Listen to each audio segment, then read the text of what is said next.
İkinci qism. Bu qo'l yozmani ko'rganlarning hammasining dal boyatixi Tursunning o'zlariga aytib bergan hikoya ekanligini esiga oldi.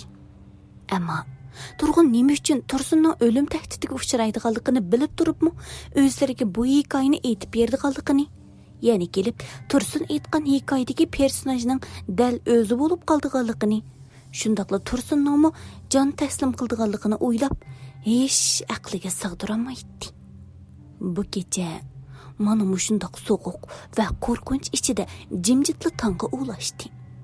Tursunning o'lim xabarini anglagandan keyin Turg'un ig'ir birni tinib etib, Tursunning o'lim xabarini mana mushundoqla boshqa hech kimga uqtirmayla jimjit besuqtirib etishni. Tursunning o'lganlik xabarini Turg'undan boshqa hech kimning bilmasligini o'yladi.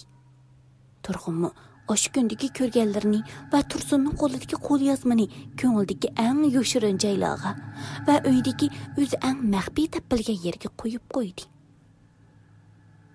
Oradan bir hafta o'tganda Tursunning buvisi Turg'unni izlab keldi va shu kundagi ko'rganlarni so'radi. Turg'un bo'lsa, shu kuni ko'rganlarning hammasini Tursunning buvisiga tafsiliy so'zlab berdi. Uning so'zlarining oxiri tugmasdilla buvayning chiroyini bir xil jiddiy tus qopladi va uningdan Tursunning qo'lidagi qo'lyozmani zodi qayerga qo'yganligini to'xtamay so'rashga boshladi. Buvayning chiroyining o'zgarishlariga qarab turgan Turg'un ichida boshqacha hissiyotda bo'lib o'tadi. Bo'libmi, buvayning ko'zida yongan kuchli nur oldingi qitim Tursunni o'ldirgan ayol olvastinikiga o'pma o'xshash edi.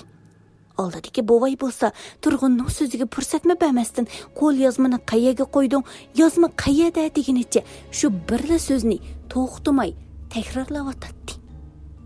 Buvaydagi normalsizlikni sezgan Turg'un qandoq qilarini uqmay so'z boshlamoqchi bo'lgan dal shu paytda o'zingga o'zing qilding degunicha birsi kirib kelib Tursunning buvisining qiyofatiga kirib olgan olvastining beshiga qo'shtishi shakllik bir narsani bosdi.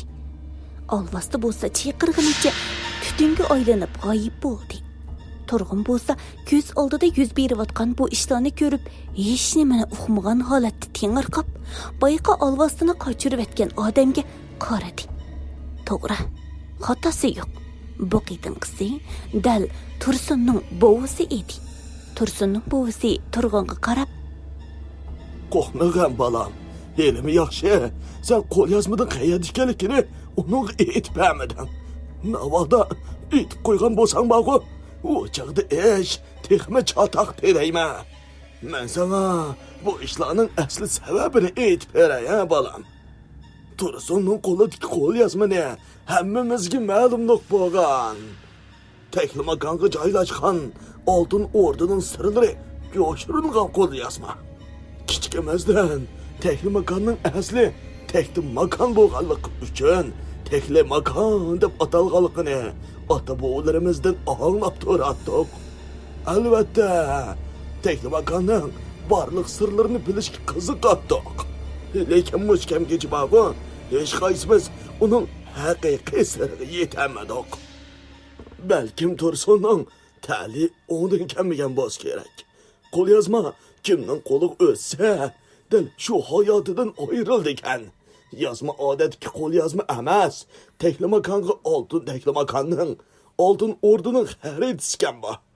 Oltin o'rnini qo'g'dash uchun bu qo'lyozmaga ana shundoq qo'rqinchli so'zlar o'qitilgan bo'lishi mumkin. deyishi bilan buvayning so'zini tezlab bo'lib etib, asli Tursunning osh kuni bizga aytib bergan hikoyasi asli mushu oltin o'rnining sirlarikan-da, deyishi bilan buvayning ko'zlaridan yoshlari tomchidi va Shundoq bolam, Tursun o'zining baldirli bu dunyodan xo'shlashadiganligini sezgan o'xshaydi. Shuning uchun buni sana vasiyat qilmoqchi bo'pti. Endi naq gapga kelsak, sen o'lim tahdididan qutulmoqchi bo'ladi ekansan.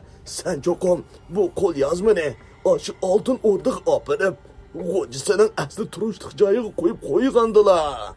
Ondan olvosdan sana sağın barliq zulümleri bo'lmaydi ekan. Ular seni bir kunmi tinish qo'ymaydi. Balkim hayoting shundoqla urug' tuqqanlaringning mushbatqa so'rilib kirishi mumkin. Degenicha so'zni oyoqlashtirib, Turg'un bilan xo'shlashib va ma'ashida qo'lidagi boya angushtarni Turg'unning qo'liga tutqizib, Balam, balkim bu sana asqitib qilishi mumkin. Buni hargiz yinangdan ayirmagan juma. degenicha angushtarni Turg'unning qo'liga tutqizib ketib qopti. Turg'un u yon o'ylashib, bu yon o'ylashib, oxiri qo'l yozmani asli tegishli bo'lgan joyga opirib qo'ymoqchi bo'pti. Va qo'l yozmada deyilgani bo'yicha o'zining eng yaqin 7 birodarni bir yerga jam qilib, o'zi bilan birga shu oltin o'rdiga berish-beralasila, ondan haddi hisobsiz mol dunyolarning egasi bo'ladiganligini aytib, ular bilan safar tayyorliklarini hozirlabdi. Va oradan o'tganda safar tayyorliklarining hammasini bitkizgandan keyin qo'l yozma ustidagi joylarga berib, oltin o'rdining asli xaritasiga erishish safarini boshlabdi. 7 birodarning hammasining mijozi har xil bo'lib, ularning orasida birining mijozida Tursunnikiga o'pmi o'xshash, ya'ni ozroq sapra mijoz bo'lib, ismi Vali ekan. Qolgan 6 birodarmi uning mijoziga to'limi amriq ekan. Bu xaritadagi birinchi o'rin o'zlariga tonish bo'lgan o'rmonlikning ichida bo'lib, ular dastlabida birga paranglashib, ko'rishib mengishqach, to'limi ma'nilik his qildi. Ammo o'rmonlikning ichiga kirgan sari g'alati ishlar paydo bo'lishga boshlabdi. Ular o'rmonlikning dal o'tirsig'iga kirgan vaqtda o'rmonning ichi tarafidan qandaqdir bir qizning yig'lagan va bir tarafidan kulgan ovozi anglanibdi. Vali chaqchaq aralash, Og'inlar, mush vaqt qichib boytaq o'tibdimi? Bu qitim boylik izdigash, ma xotinimni ilib olgan bo'ldimi? Nimanda asta surtinglar, tez-tez menganglar-chu. degenicha hammaning oldiga o'tib, yo'g'on chamdab ketib o'tadi. Ular ovoz chiqqan tarafga yaqinlashgan sari, ovoz bag'on sari xirqirab va surlik ovozda chiqqanicha ularga shumliqdan derak berib turadi.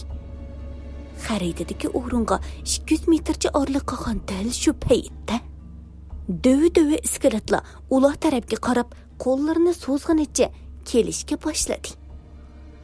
Ular hammasi bundoq ahvolga uchrab boqmaganligi uchun bir yerga dövilinib, bir-birsiga dumbisini qilib, ulardan mudofiyalanmoqchi bo'ldi.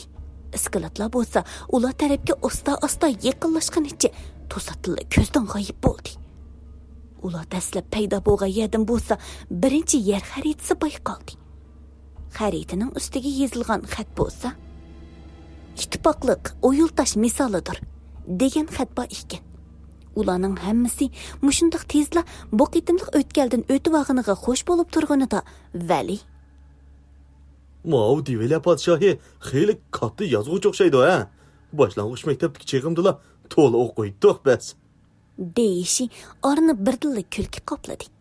Ammo Turg'un bo'lsa, hammasining jim bo'lishini aytishi bilan ordan eng jimjitli yuradigan tanho qo'sh deb nom olgan, safarga chiqqandan beri eg'iz ichib so'zlabmi boqmagan Shuhrat Turg'unga qarab, Odash, sening yuzingdagi neden kelgan qon u? degenicha jiddiylasib Turg'unga tikildi. Turg'un bo'lsa, o'zimi yuzidagi qondan bexabar holatda Shuhratning so'zidan keyinla yuzini silishi bilan yana tuyuqsiz beshiga shilimshiq bir narsaning tomchilayotganligini sezdi. Bu qitim qismi boshqa bir narsa emas, dal qon edi. Turg'un jiddiy qiyofatda Bu yerga biroz yorlanmasa, qayerdan kelgan qon bu? deganicha atrofdagilardan yorlanmaganligini so'radi. Hammasi o'zlarining badallarini silab ko'rib, yorlanmaganligini aytishdi. Ardin Valining yuziga qon tomchigandan keyin cho'chiginicha beshini ko'tarib, ustiga qarab vaqirvatdi. Ularning beshida bir olvosdi ig'izidan qon tomchitganicha daraxtning ustida ularning ish harakatlarini ko'zitib o'tiradi. Olvosdi tuyuqsizlik g'oyib bo'ldi. Hammasi nima ishgaligini bilinmay, uning ketganidan bo'lsa xushal bo'lib, yuraklari joyiga tushgan dal shu paytda Valining chaqirgan ovozi anglandi. Boyiqa olvosdi uning putini so'rigunicha uni o'rmonlikning ichiga so'rab o'tadi. boshqalar uning ovozidan cho'chib orqa qarab olvastining uni so'rab manganini ko'rib uni qutqizib olmoqchi bo'lganida turg'un Sizlar to'xtanglar, men boray. deginicha bo'y bagan angushtarni ching siqindig'inicha olvastiga yaqinlashdi. Turg'unning yeniga kelganligini ko'rgan olvasti birdilla qadamini to'xtab uningga uzundan uzun qarab ketdi va valini ching siqimdib olgan qo'llari bo'shab putlari yer yuzidan ko'tarilib 1 metrcha yuqoriga o'rladi va turg'unga qarab eg'izidagi sho'lgay aralash qonlarini chochirtib chiyqirganicha uningga etildi.